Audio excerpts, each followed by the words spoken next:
everyone, welcome to Tech Grips. It's been a year since we have met, and a lot of new technologies coming into the market. And it's been a year of phones, soundbars, and obviously TWS earbuds as well. But a lot of technologies came in, but what came into my mind and what cast my eye was nothing other than the Google Pixel 6. And it's been nearly 3 months I've waited, and to get it from the US was a dream to get, but finally yes, I have it in my hand. And what made me move into the Pixel 6, and also coming from an Apple journey for a long time, right? It's been like 3.5 years I've been using Apple, and what made me move, or what made this phone, right, what we call as the smartphone word of the year 2021, that is what we're going to see. And now let's break it into different sections, and we're gonna look at the video in 6 categories. The first, starting with the display and design, the so acclaimed display of Google Pixel 6. Then we'll be moving on to the battery. I'll be talking about how much use this device will be able to give you guys, and after that, might be interested part of the video, but yeah, the speakers for sure. And after that is going to be the Android 12 experience, and how is it really buggy, and I mean, how is it going, right? And after that, I'll also talk about the Tensor chip and the AI capabilities and the most awaited AI chip of the year, right? And final part is going to be the most awaited part is the camera, where I'll talk about some experiences and the smart camera things Google Pixel will be able to do. let's get started with the first category. Is going to be the display, right? So this phone comes with 6.4 Super AMOLED display with a screen resolution of 411 ppi and a screen to body ratio of 83.4. The pixel ranges from 1080 to 20, across 2400, and from a specification standpoint, it looks okay. It's nice to see, but how does it look in real time and your day-to-day usage, right? This display is splendid, I should say, compared to the all big competition flagship phones in the market in 2021.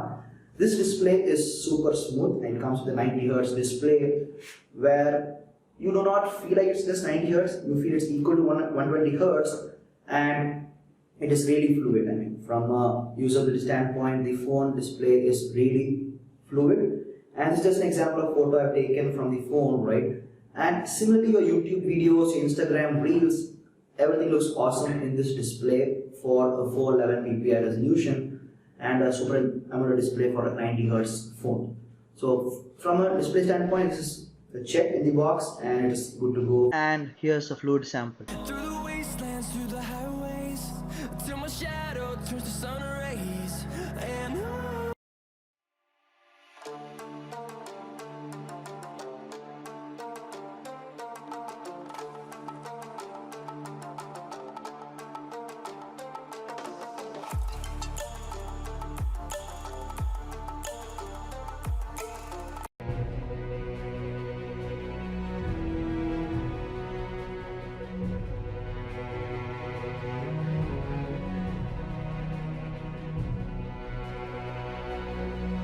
The second category we want to talk about is the usability and the design of the phone, right? While you look at display, 6.4-inch screen, right? So is it tall? It's easy to hold, right? So this phone for 6.4-inch screen is little larger, I would say, flat display, and it is comfortable to use in one hand. But again, this is from my user standpoint. I used to have an iPhone X, which was like 5.8 inch, right? So moving into this phone looked a little big, and it took time for me, like at least 1 week or 2 weeks to get used to the phone. But now it's been like 1 month I've been using the phone, and I should say this phone is now feeling comfortable in hand. Even looking at the camera bump, you might feel okay. Does it look weird in hand? Are you gonna feel okay? Does it feel in your hand, right? I should say no. This design is perfect. You might get time used to it, but from a usability standpoint, the design is really good.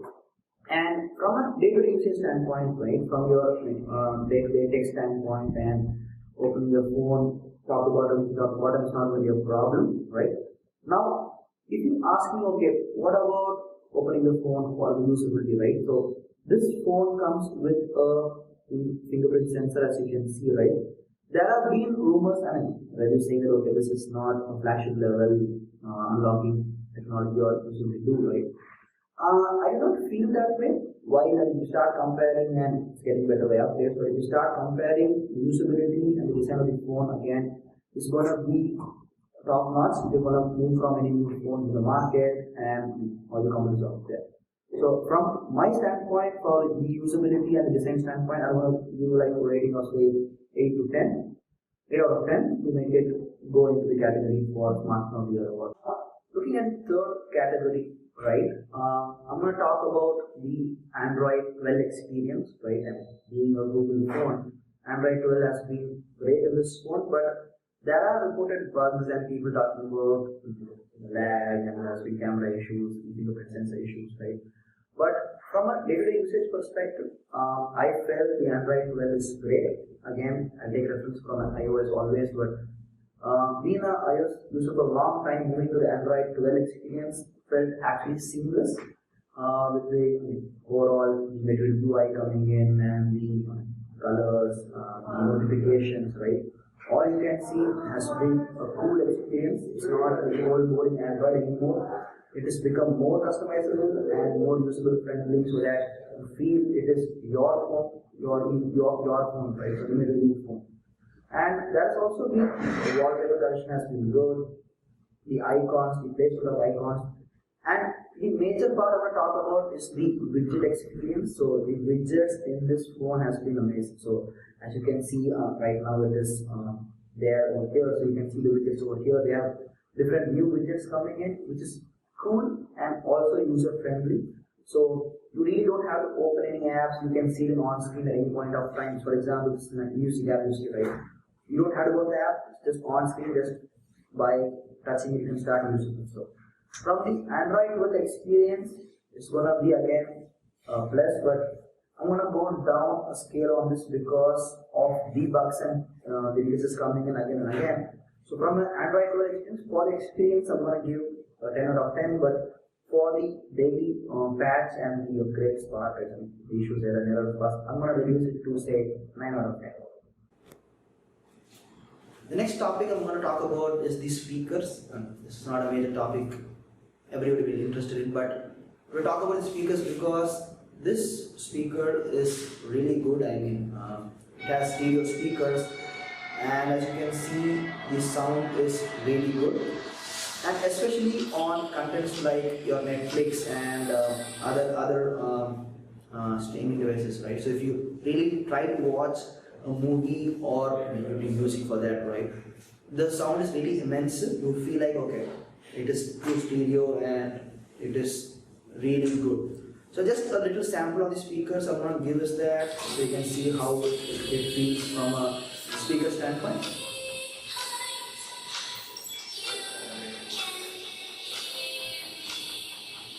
Just a small sample to make you feel about the sound, but I want to talk about this just to make sure that this is also a category for the Smartphone of the Year Award 2021. Now, the next category is going to be the chipset, and Google has come up with its own chipset, the Tensor chip, as you all know, and it's been a talk of the town with Google finally coming into the house with their own chip, right? So the first part I want to talk about the chipset is that it is fast, regardless of if you want to go with Pixel 6 or the Pixel 6 Pro. It is in par with all the flagship phones on the market, so you're not compromising from a chipset standpoint at any point of time. But to the catch on the chipset is, I'm going to say that while it brings more AI capabilities, right? So your Magic Eraser and your live translation, so all that is wonderful, right? From a daily standpoint. But there have been some part of the game where people are talking about gaming, right? So I'm not a big gamer and I don't use my phone daily for gaming purpose, but there are better phones for gaming, I should say. This is not a gaming phone perhaps to go for. There are other gaming phones in the market, for example, Asus in the town and Samsung being there with their with the Snapdragon 888. So this is not a gaming chipset, but for day-to-day life, photography, YouTube videos, and WhatsApp and other apps, right? This chipset is amazing, and you'll be impressed with a lot of AI features it's going to bring into the house. Okay, so now moving on to the final category, and you might think, okay, it's really over. No, so we're going to talk about the most important part of the category. That's going to be the camera, right? And before moving there, I just want to talk about one thing. So if you can just like and subscribe this video, it will be really helpful. Moving on, right? So the camera, I want to talk about the specifications. I think you guys know enough. The specification comes with 50 megapixel camera, the sensor, blah blah blah. I'm not gonna waste my time with that, right? So I'm just going to get directly into how it feels and how a photo is in the pixelized, right? So first, from a day-to-day user standpoint, the details are amazing. For the 50 megapixel camera, the Google has really up the game in the sensor world of the camera, right? So the details are really good and crisp, right? And moving on to the next part on the ultra wide lenses and the main difference between the Pixel 6 and Pixel Pro, right? So this has a wide lens, but is it wide enough? I would say no, but is it okay for day-to-day usage? It is a yes from my side, right? And the details are amazing in the phone.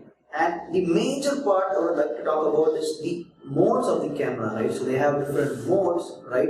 Coming from your motion sensor and the action pan, and also the most top feature about the Pixel 6 is nothing other than your magic erasers. As you can see right now, this is one nice photo I liked. Check it in Expo, right? So you can see, right? So this is a photo we're talking about taken with this phone, and the major part is the magic eraser, and you can see how it's going to transition, right? You just look at the photos and the people, and within a click of the button, I've removed everyone in this photo except me.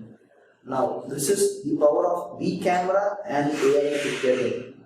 This is something which really made me go wow, and goes to the camera department for this as well. And this is from a flagship level phone, and I'm also talking about the cameras for the new sensor, the chipset, all this, right? But the major part we already talked about in Google is about the computational photography, right? The processing and how it looks from the night photos, right? This again wins in those categories compared to all your different computers out there in the market. So from the camera department, it takes a full yes from my side, and moving from an old phone into this market, right? This is gonna be a clear win for the Pixel 6, right? But does this camera alone allows you to go or make this phone a smartphone of the year award, right?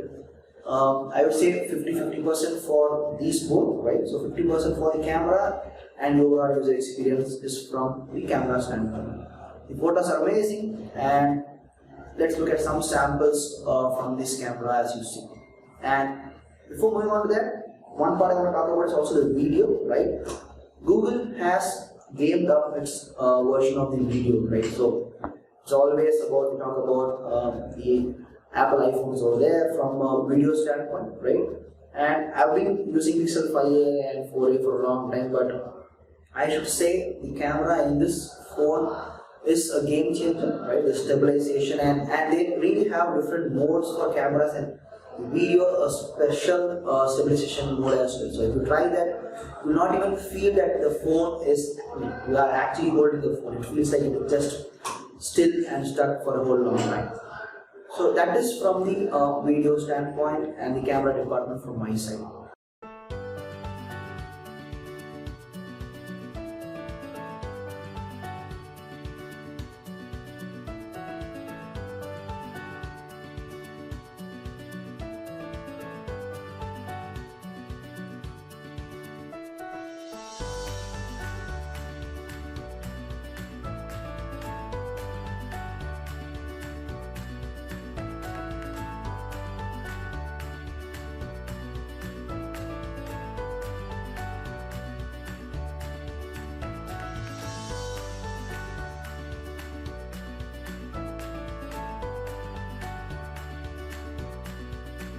So those were the points I wanted to cover from a tech review standpoint and from a personal experience, right?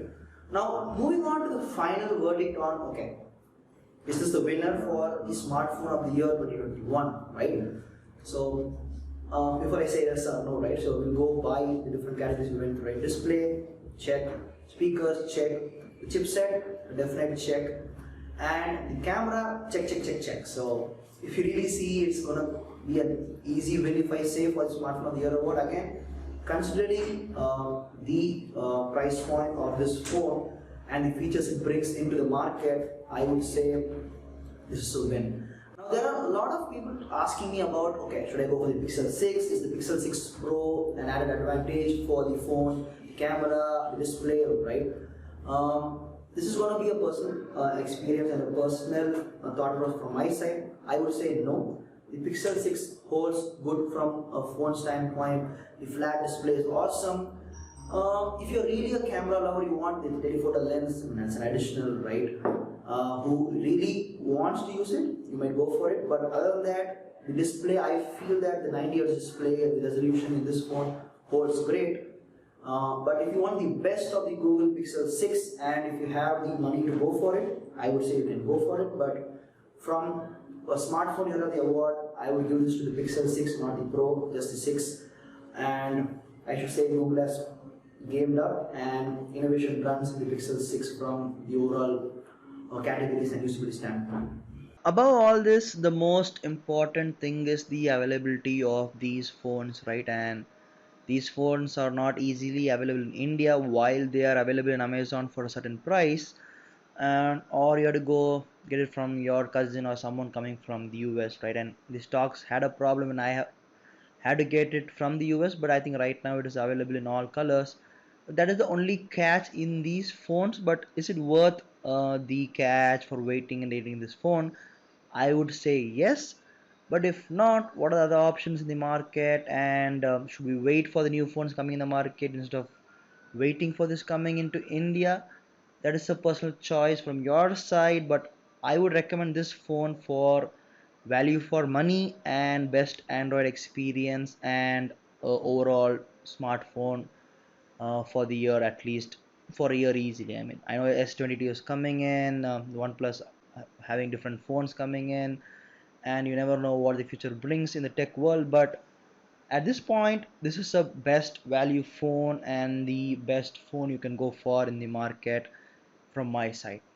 Thanks everyone for joining us today, and hope this video helped you to understand what is happening with the Pixel 6 and where it stands in the tech world right now and what to expect in the future as well. And the good news is that there are more videos coming in tech rips as we move along. So I'm doing a video on AirPods Pro and stating that whether it is still a best AirPod or a TWS bud to go in 2022, as well as the famous Sony over the ear headphones, right, the Mark 4s as well, to understand where they stand in 2022 again with all the offers going on. Thanks again. This is Abhishek signing off from Tech Rips and waiting for more tech to rip it. Thank you. Have a great day.